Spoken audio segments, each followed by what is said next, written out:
今天我们来探讨36计中的第34计苦肉计。这一计策的核心是利用自我牺牲来迷惑敌人，意思是通过自我伤害或故意受害，使敌人相信，从而达到欺骗和迷惑的效果。苦肉计的原文是人不自害，受害必真，假真真假，见义得行，同盟之极，顺以训也。这个计策通过比喻，形象地描述了如何通过自我牺牲，使敌人相信其真实性，从而成功实施奸计。让我们来看一个经典的例子。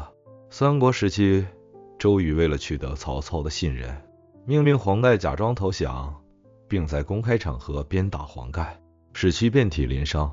黄盖忍受痛苦，向曹操写信表示愿意投降。曹操见黄盖如此真诚，信以为真，结果在赤壁之战中中了计策，遭受惨败。周瑜和黄盖通过苦肉计，成功地迷惑了曹操。在现代生活中，苦肉计的智慧同样适用。例如，在商业谈判中，如果你的公司需要争取对方的信任，可以通过展示自我牺牲或承担风险来打动对方，从而达成合作。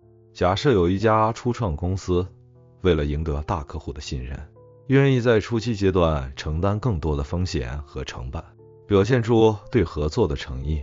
客户看到公司的真诚态度，决定与之合作，最终双方达成了共赢的局面。苦肉计不仅限于商业谈判，还可以应用于生活中的各种策略。例如，在处理复杂的人际关系时，可以通过适当的自我牺牲来赢得对方的信任和支持。通过36计中的苦肉计，我们学习到了如何在复杂的形势下，通过自我牺牲来迷惑和打动对手，最终达到自己的目的。这一计策提醒我们，在面对困难时，不仅要有智慧的利用资源，还要敢于自我牺牲，才能取得最大的成功。感谢您的观看，如果您喜欢我们的内容，请点赞、订阅并分享哦。我们下期再见。